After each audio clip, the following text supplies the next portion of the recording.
Liziba TV, Congo Liziba TV. Pour plus d'actualités, abonnez-vous.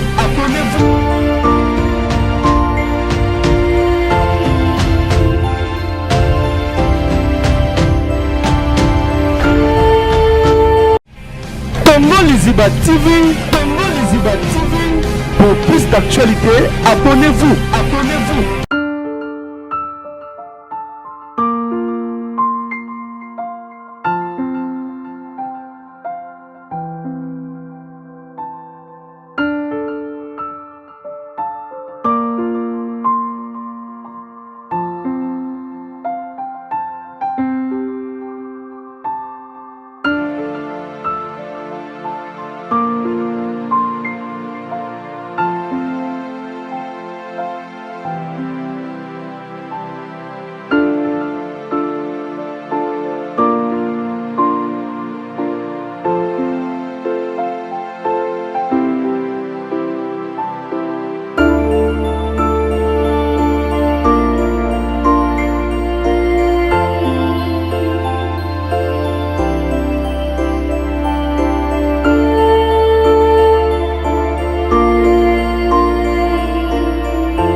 Toliete Nzambe Molimo Mosanto atombola kombo na mokonzi Yesu Masi.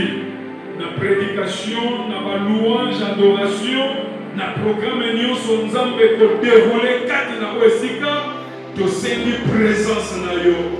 Nzambe banda na biso na kimia, koba na biso Nzambe kati na esika peto ndimami okomema biso na tongo na kimia ekozala pona lokumu ya kombo na yo.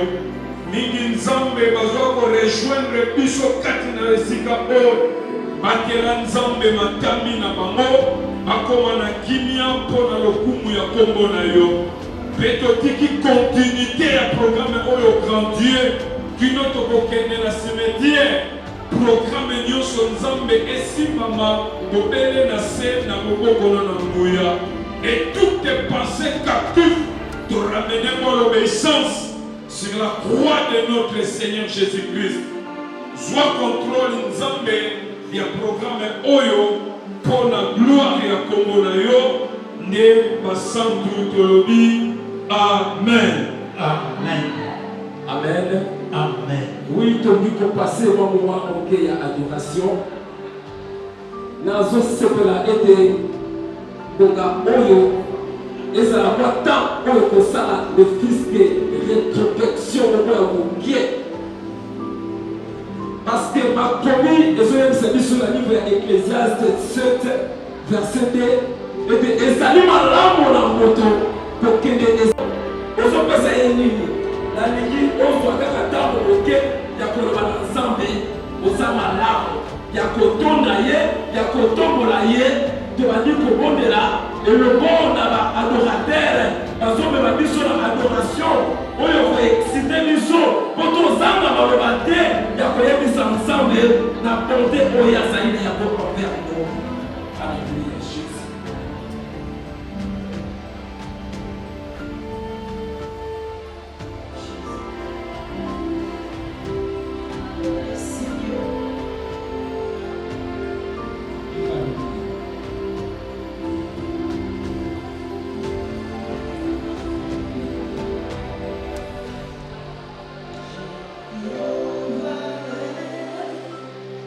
Son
Pourquoi le Seigneur devait parler de la sorte? Puis, dans la version à Zoloba, il y aura des jours qui vont venir. Mais les bateaux, il ne fallait même pas la bota. Il ne fallait même pas la bota. Ce sera des jours très compliqués. Mais Jésus est en train de voir que le moment où il a ça, c'est un moment où il a sali à l'humanité. Et il comprend que le moment où il a sali malamu pour le peuple, ceux qui va se pourquoi il devait monter sur la croix. Amen. C'est pour cela, il a assuré, il a dit que pour mission nangai ekoka, pour que le peuple qui na sena oyo bazwa lobiko, ba oyo bazali vandi au péché, ba kangolama na masuku na bango, il fallait ngai na matana croix. Amen.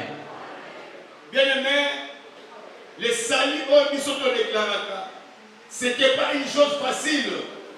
Et c'est un événement encore très compliqué, mais il fallait que Christ souffre afin que Nganayo soit le bigo. Amen. Maintenant, je vais vous arranger une côté. Et vous avez ils écoutaient cette parole, mais ils ne comprenaient pas et que ça la peut-être que qui est sur quelqu'un mati, à quel moment c'est là-bas, pas travailler, à souffrir, mais à cause de quoi, parce que quand on a dit ça, il y a un qui sera pour les bien aimé, c'est bon ami, papa si Ezali Koya, Ninyoko Ezali Koya, ceux qui n'ont pas de stade l'été, ceux qui n'ont pas de étapes difficiles dans la vie, on peut dire n'importe quoi.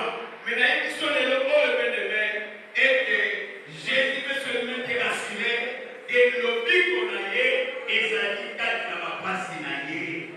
Et les lois, nous devons nous préparer pour qu'un jour, Yopé, au fond qu'on va la banque pour va consigner à Yo, ceux qui ont votre grâce, au Loma Yasuka.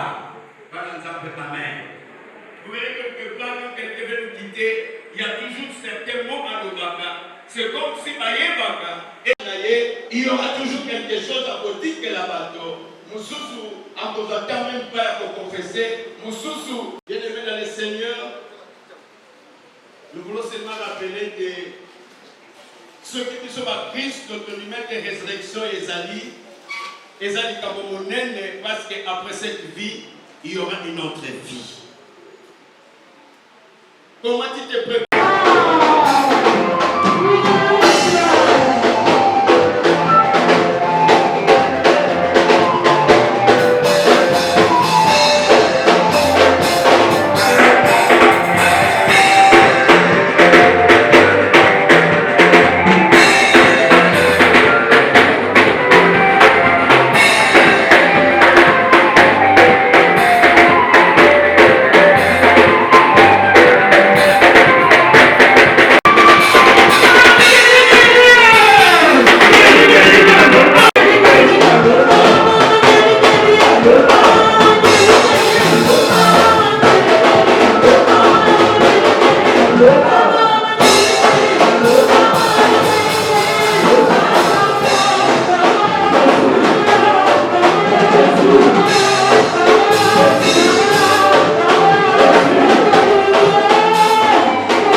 Nabisoté,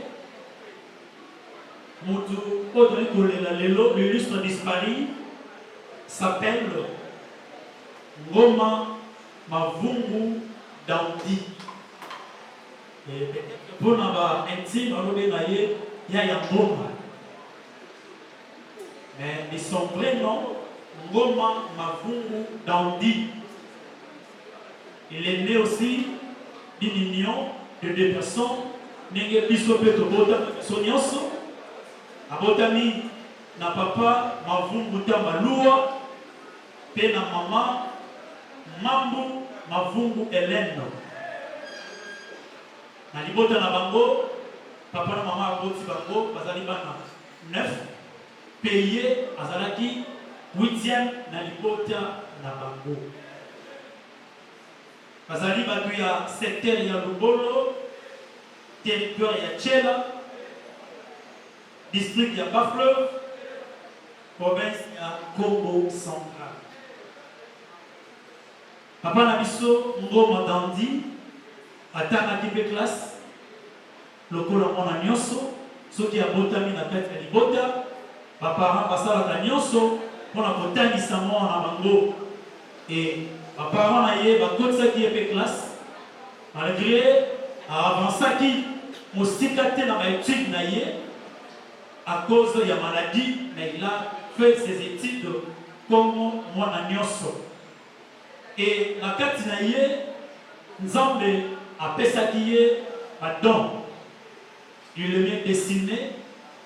Na makanisi na ye rêvaka un jour à comme artiste sculpteur. Vraiment azalaki moto ko dessiner. Il na ba dessin na ye abanda ko sala ba tableau pe ko teka yango. Il vivait de ça. Et yango permettait qu'il y ait à la longue à créer boutique na ye na ba dessin na ye abanaki ko sala ko teka et permettait qu'il y ait à créer boutique na ye de son vivant. Il était chrétien assidus dans la 65e communauté réformée du Congo et choriste, la chorale Seven à l'époque, actuellement COES, chorale des étoiles du Seigneur. Il y a des gens qui sont pas révérend au milieu. La chorale Wana de Bissika, Azalaki, Koyemba. Et jusqu'à ce que Nzambe a sepelaki kozwa molimo ya papa na biso, il est resté fidèle à l'église.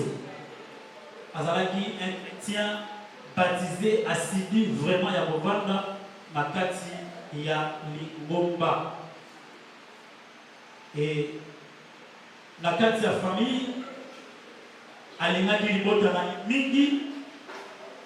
Chaque réunion ya famille si à l'occasion abanaki kozala vraiment alingaki libota na ye mingi.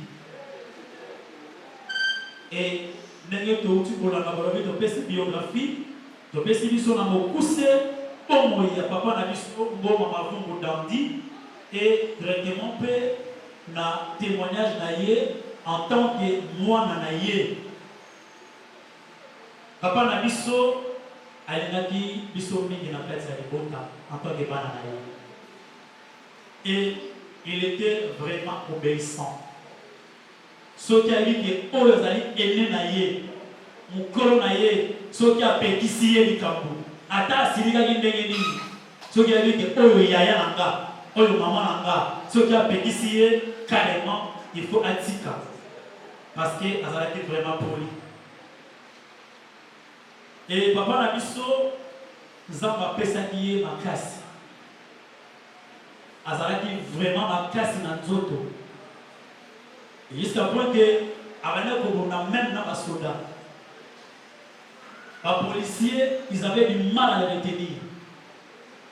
Par arrestation arbitraire de ce monde actuellement, il y a dans l'équipe qui va au Kanye, dans Zela, dans les soldats, et ça du Tumba. Le frère Robin a dit, le papa qui a vu le monde à Kanye, et Boyamba Boubouna, a dit vraiment dans ma casse, pas venir pour gagner le côté. Parce qu'il y a autant moyen dans cela, à ça, les gens de l'autre côté, au canier, au tout molier, au roman, à ma casse, le roi Samson. Vraiment, il était fort. Et de son vivant, elle n'a dit peu propriété. Elle est un gars de mingi. Et il y a vin na ye mobimba, il porte un costume. Abana bolata kaka ba veste, un costume. Donc notre papa azalaki vraiment mutu oyo azalaki propre de son vivant. Voilà, oyo de koloba na tina ya papa na biso oyo Nzambe abengi okolo ya lelo. Merci beaucoup.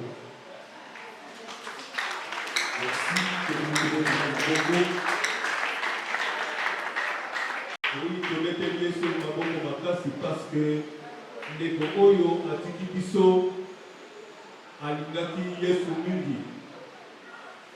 De son vivant, atako ndenge ndeko mwana aleki awa alobi ete ndeko na biso frère na biso Ngoma atako azalaki malade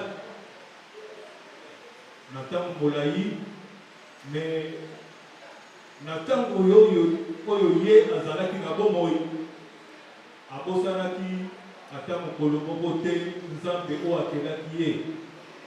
C'est ainsi bomoi na ye mobimba vraiment alekisaki mingi na ntango na ndako na Nzambe, yango esalaki ete azala fidèle. Asidité na ye esalaki ete ayeba kokota mpe kozala baptisé kati na communauté 65e communauté réformée du Congo, kuna azalaki membre communion.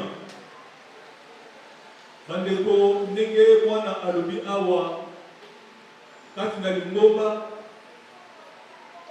ye toyebelaki ete l'homme à la veste, les fidèles à la veste.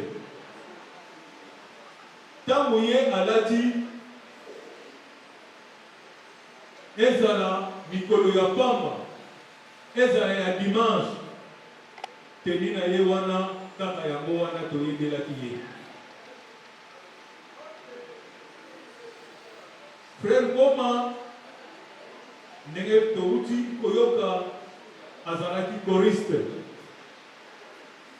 ayebaki kokumisa Nzambe te le basage kati na chorale, mpe suite ya fidélité na ye molembe na ye kati na ndako na Nzambe. Bien-aimé, atako maladi ezalaki kotukisa ye,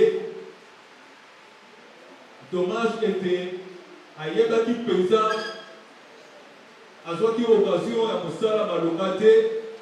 C'est ainsi kati na paroisse toyebaki ko-exonere ye na ntina oyo etali bikateli comme membre communiant na paroisse na biso, parce que tout le temps, à chaque instant, Congo Liziba TV, pour plus d'actualités, abonnez-vous.